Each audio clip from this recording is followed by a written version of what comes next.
This episode is brought to you by the Pest Rangers. Finding insects in your home can be a real pest. I know I felt that way when I discovered termites living rent-free in my house. But thanks to the team at the Pest Rangers, I'm no longer bugging out over this issue. So if any creepy crawlers are cramping your style, there's no ifs, ands, or bugs about it. You gotta call the Pest Rangers. For more information on how to rid your home from unwanted pests, call the Pest Rangers today at 570-826-1114 or visit them online at thepestrangers.com. This episode is brought to you by Burn, the fitness company behind the Today Show approved Burn board. If I'm being honest, working out can be a real chore, especially as a new dad in desperate need of sleep and cardio. Burn is founded by NEPA native Jimmy T. Martin, and his Burn board offers a low-impact core and cardio experience unlike anything I've done before. They have hundreds of on-demand workouts that are great for beginners, seasoned athletes, and out-of-shape podcast hosts who love supporting small businesses. My wife and I use it pretty frequently throughout the week, and it's honestly a great way to burn a ton of calories without burning a ton of cash. Not to mention, it's a great tool for skiers, runners, wrestlers, and hockey players. Jimmy is offering all On the Stacks listeners 15% off when they use the code STACKS15. Visit theburn.com today to get 15% off your purchase with code STACKS15 at checkout. Again, that's theburn, THEBRRN.com to get 15% off your purchase with code STACKS15. It's time to get on board today with Burn. This episode is brought to you by Blue Door Financial. Blue Door Financial will help you save money and reduce taxes to live a fuller financial life. To learn more, visit Blue Door Financial online at BLUdoorfinancial.com. That's BLUdoorfinancial.com. So I love the ability to do 10 different things. The perfect day to me starts in a suit and ends in work boots or vice versa. You know, I could never say to you, I want to be the CEO of a Fortune 500 company and do that every day. And I could never say, I want to, run a tow truck every day. I love both of those things. I love the negotiating. I love being in the boardroom. I love that aspect of the mental game. But I also love turning wrenches and getting dirty and accomplishing something with your hands. Oh yeah, whoa. Look, they can never keep me down, I'm going. And if I ever fail, just know I'll go again. I never quit, cause I know that every loss may lead to another win. I'm going up. Hi, I'm Bill Corcoran Jr. This is the On the Stacks podcast. Today, I'm chatting with Max Peters, entrepreneur, attorney, and owner of Maximilian Ultra Premium Cigars. What's up, podcast? Episode 126 of the On the Stacks podcast here in the Blue Door studio. Max Peters. Hi, Bill. Welcome to the show. Thanks, buddy. Yeah, dude, I'm excited to have you here. Me too. It's been, I feel like a long time in the making. I was an OG of On the Stacks before there was the podcast. That's right. So I take great pride in that. Yeah. So for a lot of people that may not know or remember the history of On the Stacks, before this thing became a podcast, it was just the photos that we did sitting on the stacks. And you, yes, as you said, you were one of the OG guests on the stacks. I still have the pictures. Yeah. And people know that this is like your business, like the print shop, like that you're in the warehouse, and like they know that that's what's going on here? I just think you're Bill Corcoran, the great On the Stacks guy. Yeah, I don't know. I think it's kind of like a mix of the two at this point. Where the name comes from. Yeah. Literally. Yeah, I think a lot of people forget, and I tell the story every now and again, but yeah, it's been a wild ride, man. And we were trying to, when you were here, when we were taking the photos with Darren, we were trying to figure out how long ago it was that you were here, and it's got to be like 3, 4, definitely over 3 years. I would say probably 4 years. It's crazy, right? Yeah. So, yeah, it'd be a different cigar packaging then. Everything has changed a little bit, packaging and marketing wise, but the cigars have remained the same quality, and the cigar wrappers, the bands on the cigars, are the same, and that's because they're made here. That's right. So I think you deserve a little plug for that. Thank you. I appreciate that. Yeah, we could talk about that more later and how that all came about, but we're very proud of them. Yeah, thank you. So, all right, so attorney, entrepreneur, cigar aficionado, of course. Mm-hmm. Where does the entrepreneur journey for you start?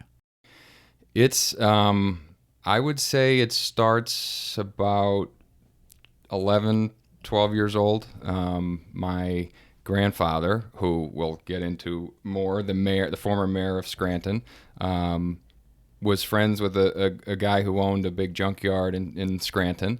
And he used to go hang out there on Saturdays and have coffee with him. And if he was watching me, I would go with him. And I got to go to this junkyard and get a taste of what happened there at blue-collar work. And I totally fell in love with anything trucks, machinery, cars, scrap metal. Just started spending my weekends there. Weekends turned into my summers. When I wasn't in school, I was there. And I learned sort of that basic principle of buying things, selling things, and just kind of fell in love with doing it based around like blue collar kinds of things, buying trucks, selling trucks, scrap metal, finding things to buy that had value in it that other people didn't necessarily think would be value, and all the things that went with that, towing cars and driving tractor trailers and all that. So I think that was probably what started my desire to maybe not necessarily go right into the obvious professions. I kind of liked how that business had sort of found their own unique way.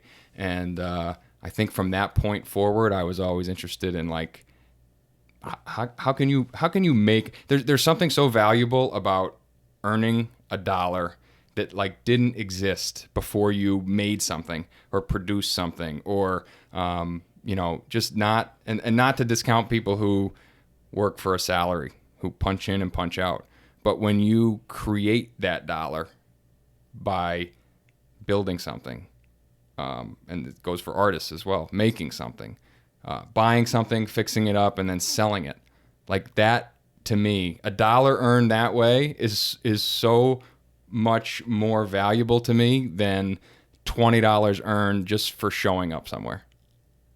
Yeah, and that's a big debate nowadays, I feel like, because like it's, there's a lot of, and like you said, not to shit on the people who just, come and put in their regular 40 hours, but it's a different type of person. Absolutely. Yeah. Like somebody who just punches the clock and say works for somebody versus somebody like you who, your cigar brand, for example, like you created from scratch. Yes. Yeah. And honestly, I think it sometimes comes across like you're trying to put down the next generation, that they don't work, that you constantly hear that, like this generation doesn't want to work. And I can totally speak to that in some regards. We can talk about work ethic, and we can talk about, wanting to put your best foot forward and show up to your job and let that be an impression of who you are and the kind of person you are and how you came up.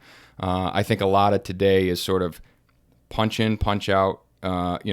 Your first day, you're worried about how many vacation days you can take, and that kind of, not that that's wrong. There's living to work and there's working to live, and some people find comfort in one way or the other, and there's nothing wrong with it, but it's definitely created challenges when you're when you're signing the other side of the check. When you're trying to build a company, when you're trying to put a product out, when you're I'm relying on people. There's 200 sets of hands that touch a premium cigar before it goes to your humidor. So you're relying on people, and I think that work ethic has definitely changed a little bit, and it's up to you whether that's for the better or worse. But yeah, I guess it's a big debate, right? Yeah. On the Stacks will be back in a flash after a word from our sponsor. I spent my entire career fighting for victims, initially as a prosecutor and now as a litigator. And whether it's victims of an auto or truck accident, or medical malpractice, or tragically victims of sexual assault, my focus has always been, and is always, to get our clients and their families back to what we call their new normal. At our firm, we go to great lengths and use all the resources available to us to get our clients the answers they need and really the compensation they deserve. It's a responsibility I take really seriously, and I fight every single day making sure our clients get justice. And now, back to our chat on the Stacks. So we're kind of going back to, like you said, like, you learned, when you were like 12 years old at this junkyard, right? Like as a 12-year-old kid, like you mentioned the word like blue collar, and I'm sure you learned a lot of values Right. during that time. Like what would you say, like what did you learn as a kid, as a 12-year-old kid? Like what did you learn then that you, like, we'll say, apply today? I'll say it wasn't just, being in the junkyard. I was so fortunate that the way I grew up was like there was such a diverse offering to me of like lifestyles and ways of earning a living and ways of, becoming a man and learning different trades. Like, for example, we talked about the junkyard. We talked about being greasy and working at 5 a.m. And that kind of back-breaking work. And I love that. But I also grew up like understanding some of the other parts of life, and working in an office. And my father worked in government for many years, and I got this wealth of experiences really around the world of what people do and the difference between how people earn a living and what they consider to be success and failure, and what is work and what is not work.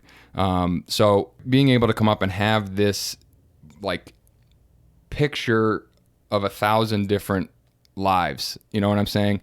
I guess that doesn't really make sense, but my mother, my father were completely different people, both amazing people. I think I have the best mother in the world. And Shout out to Mom. Yeah. I mean, I think it's funny because you see people post all the time, happy birthday to my mother, the best mother in the world. And I would say that's very nice, but there can only be one best mother in the world. And I'm sure your mother is great. You know what I'm saying? But I have the best. Yeah. I have the best mother. So, having that difference of growing up with my mother, who lives in Harrisburg, my father and my family who's up here, just being able to experience so many different things, I think that was the key to helping me figure out what I liked in life, what I placed value on. That was really important to me. Yeah. So all right. So you talked about like kind of going. You had this experience. I'll say you said around the world in terms of seeing people's cultures and success and failures. Can you talk about that a little bit and like what you experience on both sides of that? Yeah. I mean, I'm trying to think of the best way to explain it. But basically, I don't know. What did I tell you about? I guess more so it's just about success and failure. Like, how do you view success and failure? Right. So I completely, I love nice things. I love, having nice fancy suits and eating steak dinners and all of those things. But I really place value on hard work. I'm actually much more comfortable in my work boots and my flannel shirt working and doing something outside. And I tend to get a much greater sense of accomplishment from those kinds of things. So I've never looked at success as a measure of money or wealth. I think the wealthiest people I know are probably have the least amount of money in their bank account. You go to the Dominican Republic, you go to my factory in the Dominican Republic, and those people have nothing. I mean, they are living in one step above a shack. Many of them don't have cell phones, much less the latest iPhone. A lot of them don't have cars. Maybe they have a moped. When I tell you that they are the happiest people you could ever get to meet, I walk into the factory and they are concerned with, like, at the end of the shift, they want to sit down and have a cold Coca-Cola in a glass bottle. They want to have a cigar with you. They want to have a little bit of rum. They're not like, oh, it's 5 o'clock. I have to get out. I have to get to the bar. They love what they do. They don't have a lot, and they're so grateful for the things that they do have. And then you come home, and this literally happens every time I'm there. You come home and you see people who are so miserable that are driving around in their Mercedes-Benz and they have the nicest, newest iPhone, and they have a Birkin purse, or they're driving a Ferrari. They are so miserable because they're trying to buy it, and their ideals of what makes success and what makes happiness are so skewed, in my opinion. I mean, you can't be a happy rich person unless you could be a happy poor person. And I think that is what I learned by coming up in so many different ways. Coming up being the kid in the political event in the suit and tie, and then the next morning being the kid in the junkyard picking up bolts off the ground and putting them in a bucket and adding them to the scrap pile. I think that was the most valuable lesson in learning all those different ways of living. So you got to be the what'd you say, the happy poor person first. Yeah, you have to be. You have to be. I look at, and I'll be honest with you, I struggle with these things every day. These things that I'm sitting here espousing to you, that these are the ways you should live. I mean, I only can do that because it's the shit that I'm dealing with every day. And not letting the world and the expectations that other people put on you and what other people think is fun or what you should be doing. I don't like sitting at a bar till 2 a.m. A lot of my friends do. And for years I thought that was what you had to do because that was what was fun, because they say that's what's fun, right? You get a little older and a little wiser, and you come to find out that half of those friends hate it too. But they were doing it because the other friends were doing it. Right. And that's kind of a roundabout way of what your question was. But I think you have to find, it's so cliche, you have to find yourself, and you have to appreciate the things that aren't necessarily about money.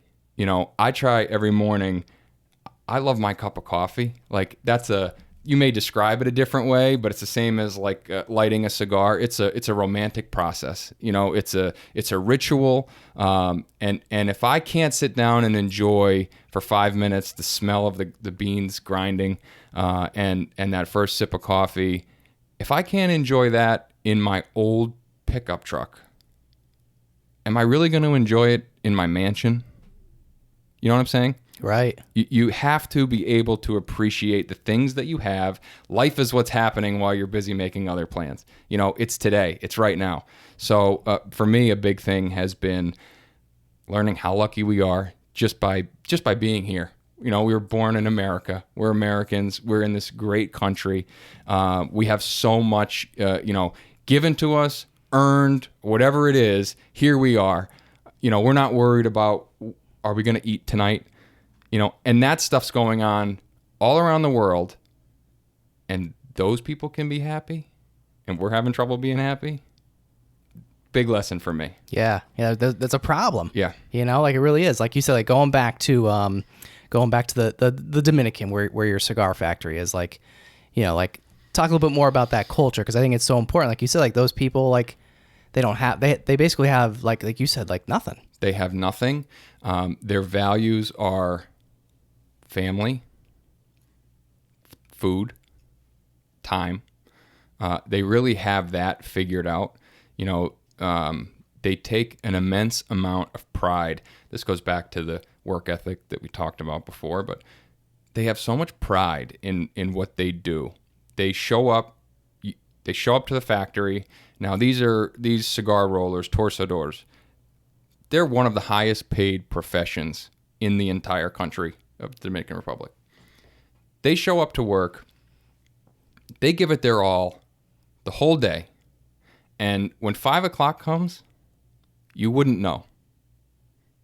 Find me a business around here that you don't know when it's 5 o'clock. I mean, at 5 o'clock, they may become aware that the day is winding down. Now they're getting paid till 5 o'clock. That's it.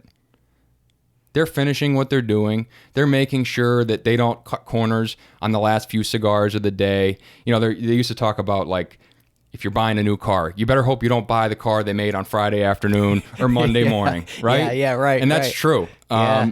Scary. It's scary. But these guys go in there and they give it their all, and everything, they're so passionate about what they do. There's so many lessons to learn from that. When they're done, they take another 20 minutes and they clean their station up. They get everything put away. They get everything ready for the next morning. And then they're still not running out the door because they value the relationships that they have with the other cigar rollers and with the people in charge in the factory. And they move over from their chair at their rolling table to the chairs on the side of the room, and they all sit down and smoke cigars together. And maybe somebody went and spent $1 and got a couple of Cokes or some Presidente beers, which is the big beer in the Dominican Republic. Is that what it is? Yeah, it's delicious. Is it good? Yeah, it's delicious. And I'm not a big beer drinker, but I Okay. mean, you're just part of it down there. You have to. You have to like it, right? Yeah, or drinking rum. And they'll sit there for another 2 hours, and they'll talk about their day, their work. They'll talk about their challenges. They all know each other's families. They go home, they have their dinner, and they come back with a smile on their face the next day. And then I go home, after being there for the week or whatever, and I get home and I'm like pissed off that, my food was cold at Chipotle, you know what I'm saying? Or something Yeah. totally stupid. Yeah, that we shouldn't be my complaining oil about. change was $120.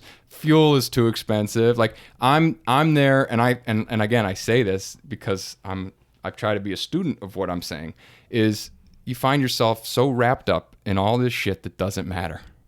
And there's so much out there to be absorbing and be happy with and happy about, that it's shocking. It happens every single time I'm in the Dominican Republic. I come home and it's like a whole new perspective. And then I'm here for a few months and I get totally wrapped up in all the crap. So it's almost that like I just talked about. Yeah, so it's almost like you go there, you appreciate Right. like what you have. Yeah. Right? Because you're there and you're experiencing their life, right? And then you come back home and then you're like, okay, but then you kind of fall back, like you said, and then you start, complaining and Absolutely. And it's one of the reasons I love to travel so much. I love this area. I come from a big family. It's, my grandfather is the youngest of 17 children. 17. 17. And so family's everything. I love this area, but I totally understand why people don't love this area and why they want to get out. And I think that that's important. I mean, it's home for me, but I also get to travel. I get to go all over the world and do things for work. And it lets me learn about other people, other cultures. It lets me appreciate, what I maybe would be complaining about this area. You go to another area and you come home and you realize, it's not so bad. At least we have, good pizza. At least there's like things going on here. Right. At least, people have some values here. And there's parts of the country and parts of other countries that things are totally different. So I'm a big believer in perspective. And I think you really have to, on a daily, sometimes minute by minute basis, give yourself some perspective. Look at the thing that you're getting so wrapped up about. Look at the thing that's making you grip the steering wheel so hard, or make you snap off in a text message to somebody. Talk to yourself for a minute. Like, holy shit, I have a great life. I can do what I want. I can travel. I can go where I want. I have this amazing family. I have this amazing girlfriend. I have all these things going on, and I'm going to let someone else's comment or email or whatever change my day. Like, why do we give people that power? Why do we give people the power to change our mood? And you can't help it. Sometimes I keep a really small circle, so I take the people in that small circle, I take everything they say probably way too seriously. I take it to heart, and you need that interaction with people. But when it comes to people you're dealing with on a daily basis at work, in an email, on a phone call, a client, whatever, letting yourself get so bent out of shape is, what's it doing? They win when they let you do that. yeah, it's not worth it. Yeah, it's not worth it. It's not worth it. Yeah. All right, man. So you got a lot of passions, right? I guess we'll call them, right? So besides the cigar business, you're an attorney. Yes. Yep. What else are you up to? Well, I have, I'll tell you a little bit about the attorney thing. I never wanted to be an attorney. I never wanted to be an attorney in the traditional sense. So So you're a non-traditional attorney. Non-traditional. Oh, I'm excited to hear what this means. It's not about, it was never for me about being in the courtroom necessarily or handling divorces or writing wills. I mean, that never really did it for me. But I have my father, Joe Peters, who started out as a street cop in Scranton, ended up going to law school and spent some time in the courtroom. He was a federal mafia prosecutor in Philadelphia. But aside from that, after those prosecuting days, he went on to work in the White House, worked under 2 presidents, worked all over the world on counterterrorism and the drug issue. And I saw what being an attorney did for him in the non-traditional sense. I saw the ways that he was able to use it as a credential, as a door opener, as a way of thinking, not necessarily as a Joe Peters attorney at law kind of a thing. So having started a couple of businesses, there was always something in me that wanted that. I always kind of thought I might want to go to law school, but it was a big commitment, and I never really knew exactly how I would use it. So what I wound up doing was deciding I was getting older. I had graduated college a couple of years before, and I wanted to go to law school. Didn't really know how to do it because I had some businesses here. I couldn't afford to just close up everything and go be a full-time law student somewhere. So I found a law school in Harrisburg, Widener, that had a night program, and I would work here in Scranton all day. I would get in the car at like 3 p.m, drive to Harrisburg, sit in class from 5 to 10 at night, and then drive home, get up at 5 and go back to work the next day, and did that 3 to 4 nights a week for 4 years. That's crazy. Yeah. So But I love it. Yeah. And I remember your dad telling me this. I remember like years ago being out at a networking event, and I'm like, "Where's Max?" And he's like, "Max is in school." Yeah. I remember this. It was. I do. It was the longest 4 years. I honestly, when I decided to do it, it was one of those things that it was, it's probably not going to work, but I'm the kind of person that hates having regrets. And I knew that at some point I was going to say to myself, you should have tried. You should have tried to make it work. You should have squeezed it in. So when I found the program and I was able to get in, the goal was really see if you can make it through a semester.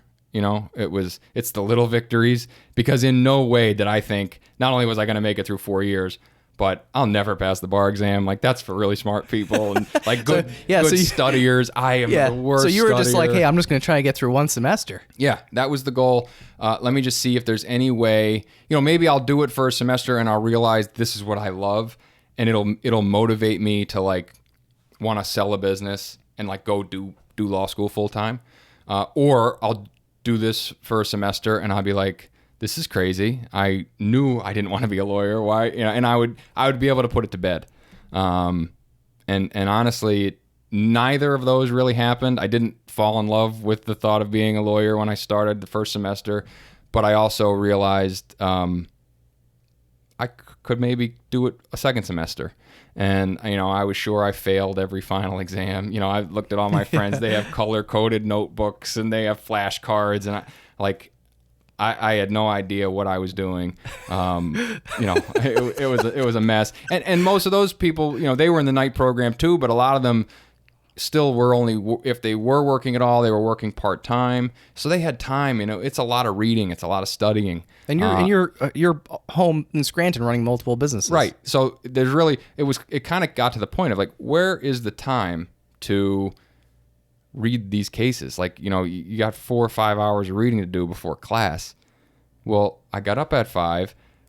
I'm at my lube shop, Max Lube, changing oil and car wash and doing all that stuff, getting the guys going and sending guys on seal coating jobs and paving jobs. And I got to be in my car by 3 o'clock, which is a challenge as it is, and get to Harrisburg. If I have time, I get to stop and see my mother, like take a quick shower. She would feed me. It would be like, this quick transaction. Thank God for her. And go sit in class where they would then quiz you on all the crap that you were supposed to read that day. That Socratic method of law school, which is basically hope you don't get called on because it's up to you to tell the class what is the theory that we're after here.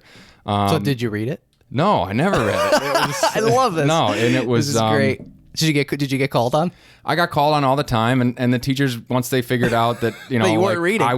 They would figure out that I was so busy there was really no way that I could be reading it. And I had I had a teacher tell me right when we started law school, they match you up with one of the professors who serves as your sort of academic advisor. And when you start, they have you in and they ask you, what do you do? How old are you? Where'd you go to school? What do you want to be as a lawyer? How do you see this going? And I kind of went in and laid it all out for this guy. Like, well, I have this business, and I work from this time to this time. And oh, by the way, all of that is happening 2 hours away.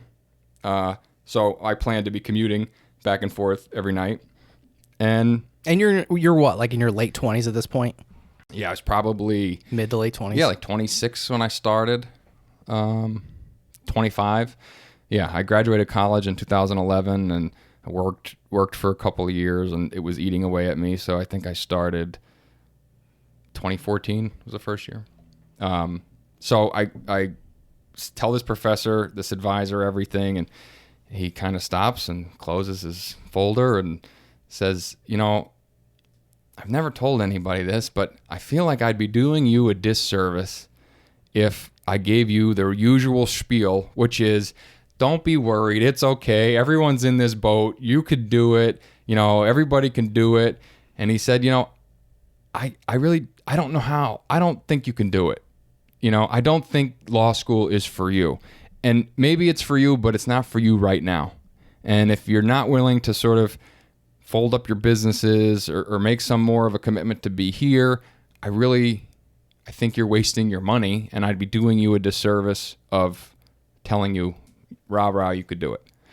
And I, of course, walked out of that meeting and had my 2-hour drive home, pissed off and took it personally. Yeah, took it personally, and all the things I just told you shouldn't do. Right. And but it was also a motivator, and I think I love those stories. I love when I hear other people tell those stories, and it made me go for that second semester. It made me want to try to make it work.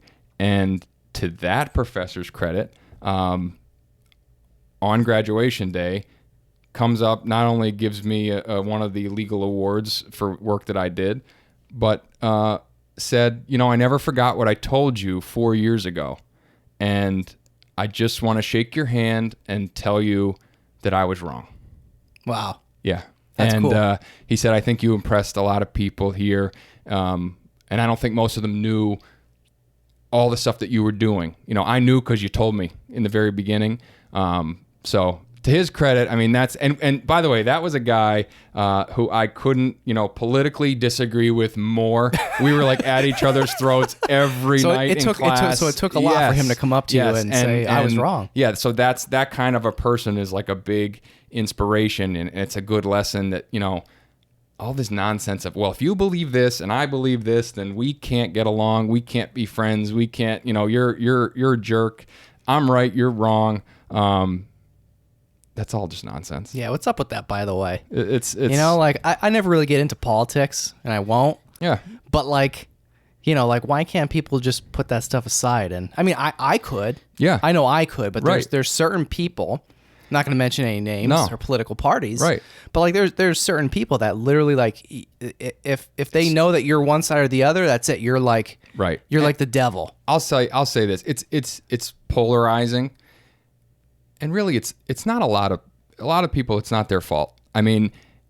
It's the people who control that narrative. And whether you're, a Newsmax, Fox News guy, or a CNN, MSNBC kind of guy or gal, they all do it. It happens on both sides. You know, that political mind game crap of, you know, trying to control the narrative, and just if you think this, you're part of this camp, and if you think this, you're part of this camp, and oh, by the way, now that you've signed up for this camp, you have to now subscribe to all of these viewpoints on all of these issues. And, you know, if your family or someone you know doesn't, they're evil, and I mean, I don't, you and I are probably politically different, but I don't think there's an issue that you and I couldn't sit down, light one of these cigars, talk about, and have an understanding. And have a normal conversation. You might say, I feel this way on this social topic because of this. And I might say, I feel the opposite way.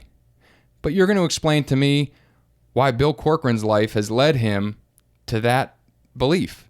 And I'm going to explain why Max Peters thinks the other way.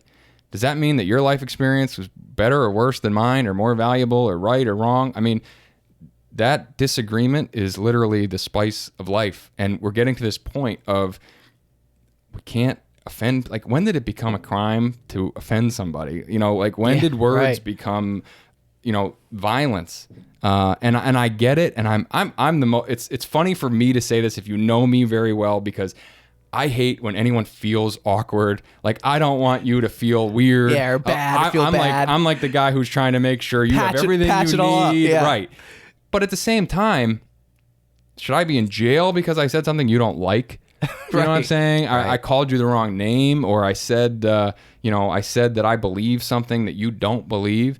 I mean, it's just, those people should go to another country and realize, like, what real pain is, like what it means to not have food on the table at night. Like, you're worried about what words someone used in a tweet. I mean, that's what you're fired up about. That's the cross you're going to die on. You know what I'm saying? Yeah, it's pretty crazy. And like, you're not worried about where you're getting your next meal. You're not worried about your whatever. You know what I'm trying to say. Yeah, I mean, it's just, absolutely. I think we're getting a little carried away with feelings. You know, Yeah. I don't. If my feelings weren't hurt growing up, like, I wouldn't be anywhere near as, I'm not saying I'm successful, but I'm pretty lucky, and I wouldn't be anywhere near where I am if people didn't piss me off. You know, if they didn't hurt my feelings. That's part of life, you know, and that's part of building character. And I don't know. I wish we could get a little more communication going on a lot of these things. Yeah, totally, man. I 100% agree, Yeah. because it's like, you know, you feel like you have to, like walk on eggshells all the time. You know? Completely. You're completely right. And so sometimes I just try to offend people a little bit and wake them up. Yeah. Sometimes I like to be the bad guy, you know? Yeah. All right. Well, going back to, you know, you talked about your dad having this experience and, you know, traveling all over the world and, you know, the White House and, you know, whatever else. Like, did you get to experience some of that with your dad? Yeah. So I'm so fortunate, lucky, you know, he was able to bring me along, you know, for a little while. I went to school in Washington, D.C. when he was living there. And when I wasn't going to school there, I got to spend my weekends there with him. And, you know, being a little snot-nosed kid and getting to go into the White House and, you know, eat corn on the cob with the president on the South Lawn. By the way, he worked under two presidents, President Clinton and President George W. Bush. So two completely different politically ascribed people. But nonetheless, two great experiences for me, you know, and being able to go to things like state dinners and travel across the world. You know, he sat on these counterterrorism committees that met all over the world, getting to meet people from every different country, culture, race, creed, you know, great lessons in, like, we really are all the same. You know, we come up different ways, but, you know, we all care about very similar things at our core.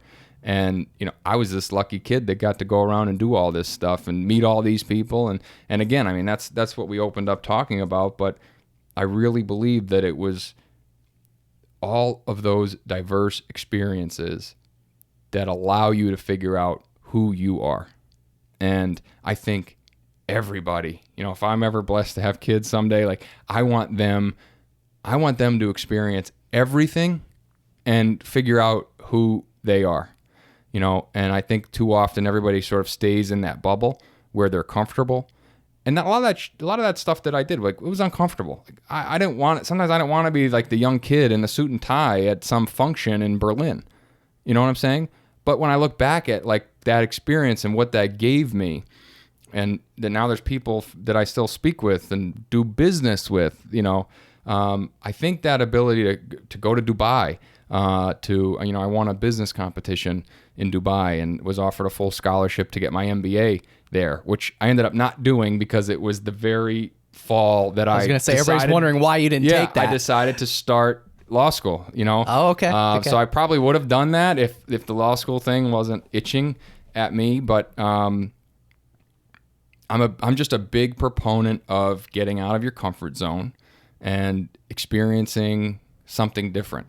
You know, people get so nervous to do something they're not comfortable with, like to raise their hand and ask a question in a when there's a speaker, or to do public speaking, you know, to do this. Yeah, right. Yeah. And I think to myself, all the times that I've screwed up, right? Or think to yourself, every time you've watched a podcast, every time you've watched someone public speak, you've heard people stumble, right? You've heard them make a mistake. You've heard it 100 times. Yeah, you and I probably both stumbled I've 3 probably or 4 done it times 7 already. times, yeah. Yeah. How many times do you remember seeing someone mess up?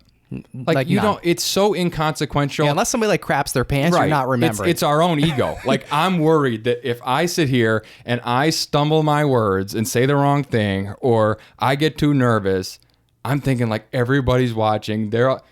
Nobody really gives a shit. Yeah, and you know what I'm saying? And you know what I always like tell myself and just tell other people, just to offer like a little piece of advice, is like, when you're that person, when you're that guy, like front and center stage, right? It's all eyes on you and you're talking, Mm-hmm. like everyone's looking at you right now, or everyone's looking at me like right now. And it's like, the thing you have to think about as the person speaking, you know, for people, you know, looking for the piece of advice is, you know, majority of the people that are in that room, whether it's 5, 10, 50, or 500, majority of those people that are in the room right now watching you speak don't have the guts to get up there and do it themselves. Absolutely. You're 100% right. Not only don't they have the guts to do it, but if you mess up, they probably aren't even going to catch it, remember it. They're probably worried about making their car payment on their phone or something Right, stupid. right, yeah. You know what I'm saying? They're texting. They're in the back they're texting. Yeah. The only person that catches it really is you. You. And that's good. I mean, you should be your own biggest critic. That's what life is about, developing and getting better. So it should bother you, and you should always be striving to be better, and all those things that you read on above people's doors, live, laugh, love, whatever. You know, all those corny sayings. Yeah. Yes, you should looked up be. here like I had one. Right. You were looking above the door. Yeah. Yeah. Thanks. I don't have one, by the way. Like all that kitschy stuff. It's silly, but it's real. I mean, you have to make, these are conscious decisions that you have to make every day, with how you live your life and what you let affect you and who you let affect you, and, you know, making plans and taking action. You know, there's so many great quotes by so many people who are so much smarter than me, but the ones that I love, they all boil down to, like, you know, take the step. You could sit here and think about, why is it ever going to work out, or I hope someday I could do this, or look at you. You started this podcast. Started out with doing the photo shoots on the stacks. You didn't really know where it was going. No clue. Right? Something in you just wanted to have some kind of a finger in this stuff. Yeah, it was just fun. It was cool. It was fun. Other people took interest, like you. You know what I mean? Right. Like, people just took interest in it. I was just like, this is cool. So what did you do? You moved 2 pallets of paper, and you called Darren. Called Darren, and you had him come over and start taking some pictures. And like, now it's a couple years later, and we're in this awesome studio. You're building a new, awesomer studio, right? And I have my name on the television, which is big, really proper, even. Yeah. You know. So you took the step, and it was a small step, and it moved into this. And I think it's perfect story a perfect example of how you just got to do it. Yeah, thanks, man. I appreciate Yeah, it. Yeah, but no, absolutely. seriously, I totally, I couldn't agree with you more because it's. And by the way, let me interview Yeah. the interviewer a little bit more. Yeah, go ahead. So I All right. I read now This is that rare. you're part of the Times Leader. Yeah. Tell me about that deal a little bit. All right, yeah. So Times Leader Media Group. So yeah, so I have a really great partnership with the Times Leader. So your face may appear on the front page when this episode comes out. By the way, Right? No, they're trying to get readers, not get rid of them. So basically, So I have a partnership with them. So the show, besides depending on where people listen or watch this show, it can also be watched and listened to on timesleader.com. So if you go to timesleader.com/onthestacks, you can watch and listen to any episode of the show on there. So That's we built out a custom page on their website, and like I said, you can for the people that I'll say like it's a whole new audience for me, Right. You know what I mean, and it's a new experience Right. and new type of content and media for their readership. But yeah, so that's what it is. So we have that partnership where the show is also hosted in addition to everywhere else that you can listen and watch the show. It's also another streaming platform for my show, and then, like I said, it also appears. There's a little blurb on the front page of the Times Leader every week, the actual printed publication, which will have your name and/or maybe picture, depending on Wow. how much space we got that week. But Need a lot for this big head. yeah, I don't know if we'll fit it. Yeah. I'm not sure. I'll see if we can maybe just like crop it like a little smaller or something. That's but, all. That's a great accomplishment. Yeah, thank you. Yeah, I'm really Yeah. proud of you. Proud Yeah. to be a part of this whole. Yeah. And social media too. So Yeah. like we also do some social media stuff as part of the partnership as well. So, this episode will have like a little teaser like video that plays, sound bite / video, depends on how you're listening or consuming. Mm-hmm. And so they also publish on all their social media platforms every week too. They'll publish a little video clip of you saying some wise words, from Wow. Max Peters. Yeah. Will be shared across all their social platforms, as well as mine. But yeah, man, I think that covers it all. Yeah, I it hope I does, didn't miss anything. That's awesome. Yeah. I love it. Thanks. So it's crazy, man. It's crazy where things go, and like you said, you don't know. You don't know unless you try. Right. And like you said, like thinking back, like did I ever think this would go anywhere? Absolutely not. Absolutely. Speaking of trying, did you ever think that you would be the cigar band king of the Northeast? No, I didn't. Right? Yeah. You know, No, not we- that either. And you were the first guinea Yeah, pig. that was, and I saw you had the Protocol guys in here. Great, did. great company, Yeah. great guys, great Absolutely. friends of mine. Love them. Yeah, that was, I started the whole cigar business. It was just a passion. I love cigars. It really started as a hobby. I ended up meeting, I don't know if a lot of people don't realize this, but like Allentown area, Pennsylvania is a major hub for cigars for the entire country. The biggest distribution centers are located right around there. So because of that, there's a lot of cigar shops too and retail spaces, and there's just a lot of people that smoke cigars. So I started going down in that area, going to cigar events, and I met a guy who now lives in Allentown because his family's here, but he was born and from the Dominican Republic, and he was the head roller for Opus X cigars, which are made by Fuente Company. They're highly regarded as like not only the best cigars in the world, but like the hardest to find, some of the most expensive. They're these amazing cigars. So I met this guy. We become great friends, Franklin, and he says, "Hey, Carlito Fuente, who owns Fuente Cigars, Like the guy, the most amazing cigar company in the world, is like he says he's like a father to me. He really helped me. I started working in the factory as a young teenager, and so I ended up going to the Dominican Republic with Franklin. So wait, how did you meet him? So we met at a cigar event. Like in Allentown. In Allentown. Just random event. He was opening a cigar shop in Allentown, but we were at a different place. I think Famous Smokes, which is a big retail and big online distributor. We meet. He tells me about what he did and how he rolled the Opus X cigar for 14 years or 15 years. I'm totally blown away because it's already one of my favorite cigars. He and I become friends. We start hanging out. I go down to his shop and We just talk about cigars. And after a while, he says, well, I'm going back to the Dominican Republic to see family and, mess with cigars and see what's going on back home. Why don't you come? So I went with him. And at this point, did you have any plan to start your own Nothing. brand? This was just like, hey, this would be a cool trip. Max loves cigars. Let's go to a factory. Yeah, let's go check it out. Let's see what it's all about. Okay. All the stuff that I had no idea about.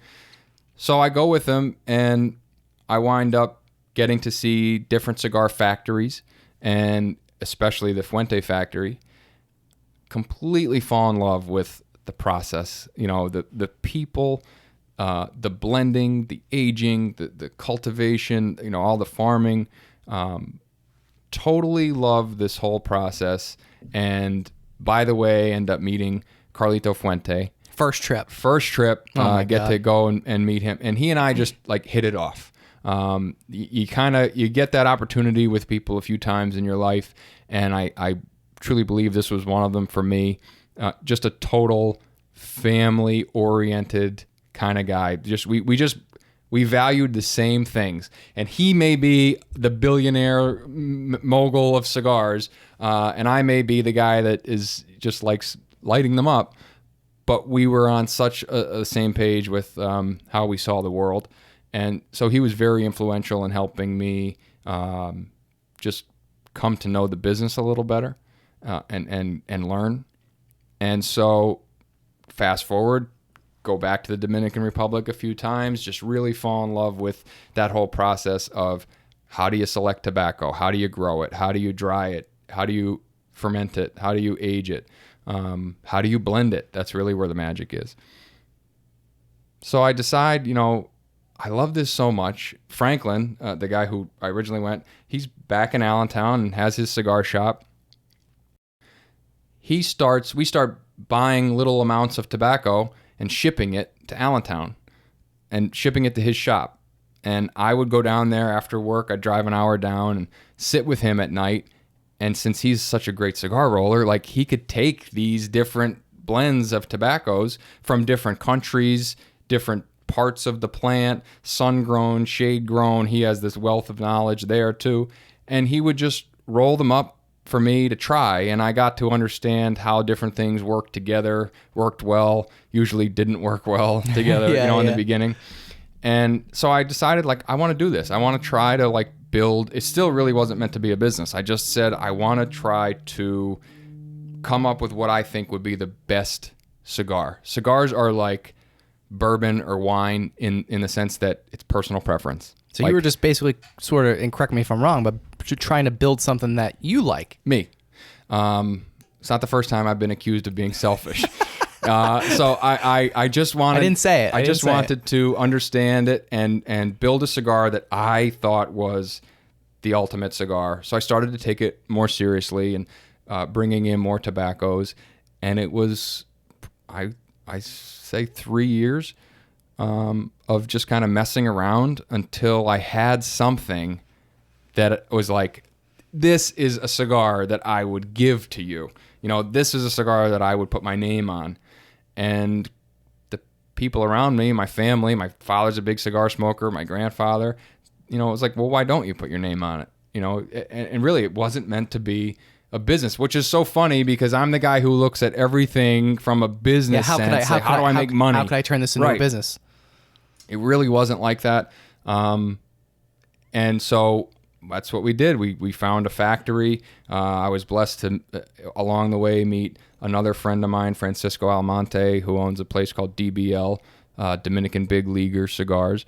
And we partnered up, and he allowed me to use space in his factory and work with his cigar rollers to be able to get this thing going. And it really was a completely organic process of coming to market with these cigars. And to this day, this Maximilian Ultra Premium cigar, it's never been, I keep my margins. If I charged the traditional model of cigars, if I price these cigars traditionally, they're like a $20 to $25 cigar. We sell them for like $12. and my margins are way less than probably anybody else in the cigar business.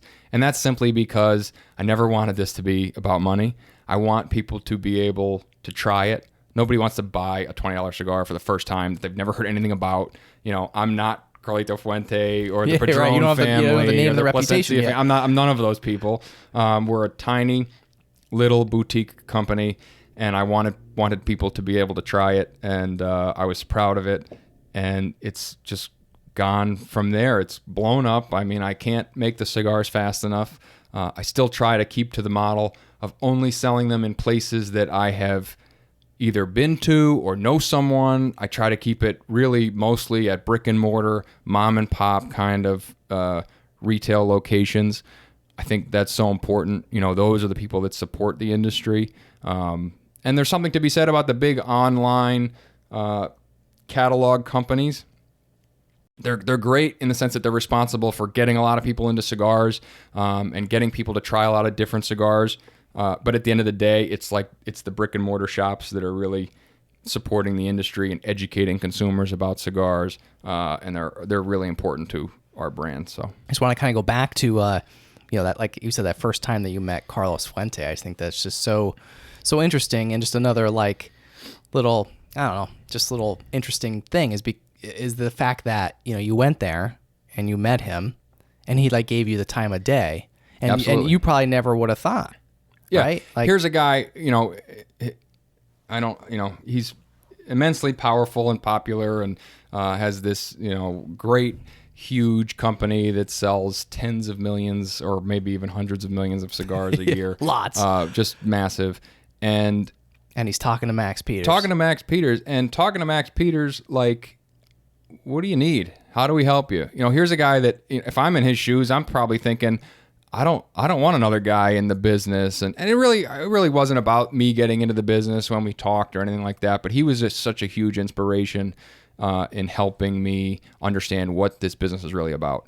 It's so unique, and I've had my fingers in a lot of different kinds of industries and businesses. There is nothing like this industry in the sense that people really do want to see you do well. You had the protocol guys in here. I push their cigars like I push my own. Find me another business. Like, the Ford guy doesn't tell you how great the Chevy lot down the street is. It just doesn't happen. It's true, and it's so true. You're so right, because even when the protocol guys were here, I'm pretty sure they talked about you. Yeah. You know what I mean? Like, that's you're right in that. Like, you're not wrong. Like, in your industry, what I've noticed is that, like, just like you said, people will tell you to buy the competitor's product. Right.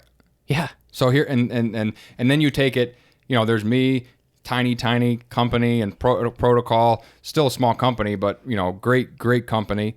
And then you have a guy like Carlito Fuente, who is having the same conversations with you, riding around in his armored Range Rover, around the Dominican Republic, going to restaurants that, he has a piece of. And it's like, but you're still having the same conversation about family.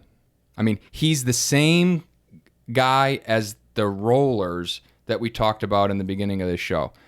The ones that don't care about what iPhone you have, don't care about what you're driving. They care about putting their best into what they're doing, which is making this single cigar. And Carlito is the same way. But he just sees it on a scale of hundreds of millions of cigars, but he's so down to earth as to what's important. And that's why we click so well. Proud to call him a really good friend. That's really cool. Yeah. That is an awesome story. And it's not, I will say, and he would agree with me, it's like everybody in this business is like that. I've met probably all of the big manufacturers of cigars at some point or another, and there's none of them that would, maybe one or two, but most of all of them would try to go out of their way to help you get going in that business. And they're all supportive. Yeah, all supportive. They'll give you criticism. They'll tell you when something sucks if they think it sucks, but they'll also say, "This is great. I wish I came up with this blend." That's just great people in the industry. Yeah, that's super cool, man. Yeah. That's awesome. All right, so like out of all the different things you do, like you got a lot going on, right? Like what's more like long-term mission, goals? Like what's So the future look like for Max Peters? Who knows? Like, I'm trying to get love through it. tomorrow. We're trying to get through this episode first, yeah, no, right? this is enjoyable, but what I have to go do after, like the work and the emails and all the parts of being a lawyer that I don't like doing, that's what I'm not looking forward to. The long-term goal is, short answer is I don't know. I know I have like ADD. I can't stand to do the same thing. So that's how being a lawyer has been great in a way. It's allowed me to continue doing a lot of the things that I enjoy doing, but in a new way, from a new lens. So all of the, I love cigars, but I can now represent cigar companies. So I can be a lawyer and I can also be working in cigars. I did some acting and some things when I was younger in Hollywood. I then had a production company, and my father and I still produce training videos for the federal government. We produced a feature film that won Best Picture awards. So I can do that stuff, but then I can also represent someone doing that on the entertainment side. So I love the ability to do 10 different things. The perfect day to me starts in a suit and ends in work boots, or vice versa. I could never say to you, I want to be the CEO of a Fortune 500 company and do that every day. And I could never say, I want to, run a tow truck every day. I love both of those things. I love the negotiating. I love being in the boardroom. I love that aspect of the mental game. But I also love turning wrenches and getting dirty and accomplishing something with your hands. So to me, the ultimate life is basically continuing what I'm doing and growing and finding new ways to stay involved, finding new ways to make money, and finding new ways to help people along the way. And that sounds cliche, but I think as you get a little bit older, I'm still a young guy, but you really start to appreciate what it's like to help somebody, to give somebody an experience that either you had as a younger person and valued, or that you didn't have and wished that you did. So that's becoming more and more of a priority to me. It's a great perspective. Yeah. I love it. All right, so trying to think, going back to your acting days. I feel like I got to ask you about it, because I think I kind of knew this about you before coming in today, but I kind of did, but I kind of didn't, but I didn't really know exactly what you did. So yeah, I'm mad I brought it up, because usually everyone brings it up, and I'm like, I'm glad when someone forgets to bring it up. I almost forgot to bring it up. So I was young and living in Washington, D.C., and my father was working in the White House. So I was in the after-school program. School was done at 3, but there was like a 2-hour program till 5. And you kind of got to, throughout the school year, you got to pick different programs. So, I did Taekwondo and magic lessons and all these different things that they had to offer. One of which my father pushed for, was they had this etiquette class, which was like set a formal place setting and ballroom dancing. Sounds fun. Yeah. So at the time, I'm like, oh, it's just a bunch of girls, like I don't want to do it. Yeah. The lady who taught this class was she was an acting coach that used to live in Los Angeles. And long story short, she asked if I would be interested, asked my father, if I'd be interested in taking some acting lessons, because we were doing some interactions and stuff in this etiquette class. And I'm sure my father thought he was getting fleeced. Like, this lady's like, oh, I really see something in your son. Yeah, would you like to sign him up? He's got a talent. Yeah, $100 lessons 3 times a week and whatever it was. So we do, and I start taking these acting classes, and she had a contact, a friend of hers in Los Angeles, who was a premier agent, child agent.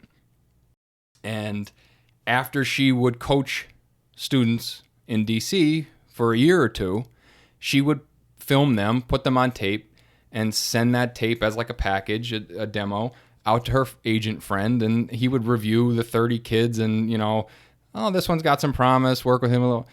So I had only been with her for, maybe a month. Maybe we went 3 or 4 sessions, and it was that time of year where she sends that tape out. This is still VHS in those days.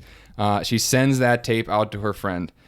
So she throws me on the end of the tape, and the guy calls her and he says, "I want to meet this guy. I want to meet this kid."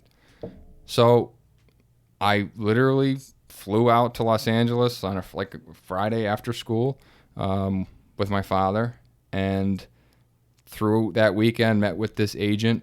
He was like, "I want to sign you." Signed with an agent, signed with a manager, went back home, got all my affairs in order with school and everything, moved out to Los Angeles. I think at that point the hope was sort of, get your feet wet. There's a couple months in those times before reality shows became so big. There was a couple months called pilot season, like February and March, and that's where they filmed all the new shows for the year. And so I moved out there, and I think the hope was get your feet wet. Maybe we could get you an audition or two, and you could see if you really like this industry, maybe you want to be an actor. Well, I go out and I start getting auditions, and I just start booking roles. And some of them were really cool roles, like being on 6 Feet Under on HBO, which was the #1 show on cable at the time. And sitcoms on ABC, made-for-TV movies. I mean, I started booking all these roles, and it was like this whirlwind. Here I am, 12 years old with 2 assistants, and Paramount Studios is sending a car for you every morning, and your name on the door. It was an amazing experience. So I did that for a while, and I think to this day, I've sort of always planned on getting back to that. I loved it so much. I came home. That season ended, and came home, and the school was kind of pissed because they didn't like that I was gone for so long. They had to send me packets of work in FedEx envelopes every week. So I kind of, thought, well, it's not going to work this year, so let's just get done, and then next year we'll do it. And then next year we'll do it. And then it just never happened. I ended up starting businesses and just was here and never ended up going back and closing that chapter. And I would say, we talked about not having any regrets. I mean, that is the one chapter that's still kind of not finished. So, but at least who knows? But at least you were already in it though, right? Enough that at least you can say at least it's not somebody who was I really want to be an actor, and say they're 40 years old and they just never did it. Yeah. You at least did it, and I didn't go back that next year, and that was right when reality shows became so big. So that killed episodic television. There was none of the drama shows they just stopped. They all got canceled because everything was about Survivor and American Idol. I mean, if you remember those days, that became everything, and life gets in the way. And you're right. It's a great way to look at it. I did it. I always have that. But maybe there's a Netflix special. There's a Netflix special. And I've actually managed, because I do like that so much. I love, entertainment and production. I've been able to stay sometimes behind the camera and find ways to still do what I enjoy. Awesome. You've done a lot, man. I think you've done probably more in your, 33 years old? I just turned 33. Yeah. I think you've done more in your 33 years than most people will ever do in their whole life. Yeah. Well, thank you. I know you mean that as a compliment, and I take it that way. I'm totally lucky, and I think I owe a lot of it to sort of just being eyes wide open and willing to accept all of that stuff. I think there's a lot of opportunity for people that think they don't have it. I mean, you can throw yourself out there and do something different tomorrow.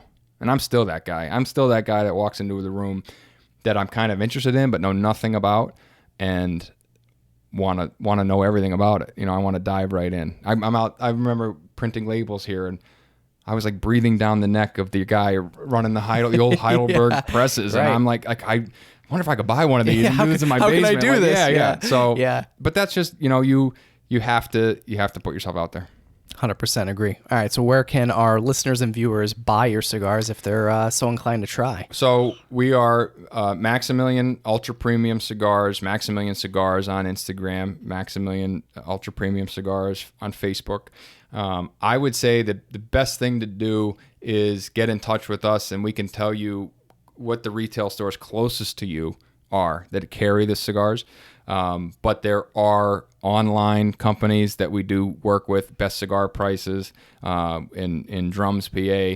They ship nationwide. They have been, I would say this, traditionally a boutique, tiny company like mine really can't afford to do business with any of the big catalog stores. Best Cigar Prices has been different in that regard because they've allowed me to, they honor like my pricing on the cigars. Basically what that means is they don't undercut the brick and mortar stores. They have their ways of saving you money and shipping you cigars for free. But they don't piss off as many of the brick and mortar stores who are trying to sell your cigars at, MSRP. And then you have some of these big online companies that come up, they buy up all your cigars and then they blow them out the door 40% off. If I'm a little company like that, I can't ask the brick and mortar stores to sell my cigars. They're not going to lay out that investment when the consumer can, that's a great looking cigar. I think I'll go home, go online and buy it cheaper. So aside from Best Cigar, they've been excellent at like honoring our pricing and it just allowed us to be available nationwide now. But other than that, I say check out local brick and mortar stores, the mom and pop shops. That's where you're going to learn about cigars. Cigars, I love to smoke a cigar alone, but I really love to smoke a cigar with people, and especially somebody that I don't know. And it's a great equalizer. You walk into a cigar bar, you're going to find every kind of different person. You're going to find the Chippewa boots and the Ferragamo loafers, and everyone's going to be having a conversation and be completely equal. And I love that. So again, contact me if you want to know what stores are close to you. Other than that, go online, search for them. They'll probably pop up. Definitely. Yeah. Awesome, man. I love it. This was fun. I'm glad we reconnected for part 2 of your On the Stacks appearance, officially on the podcast now, of course. Yeah. So it's great. This is great, man. Appreciate it. Thanks, buddy. All right. Max Peters, On the Stacks podcast in the Blue Door Studio. Thanks for joining me. Great time. If you want to see more On the Stacks content, subscribe to our YouTube channel at youtube.com/onthestackspodcast or search the hashtag #OnTheStacks on Instagram, Facebook, and LinkedIn. If you enjoyed this podcast, please subscribe and leave a review. We'll catch you next time on The Stacks.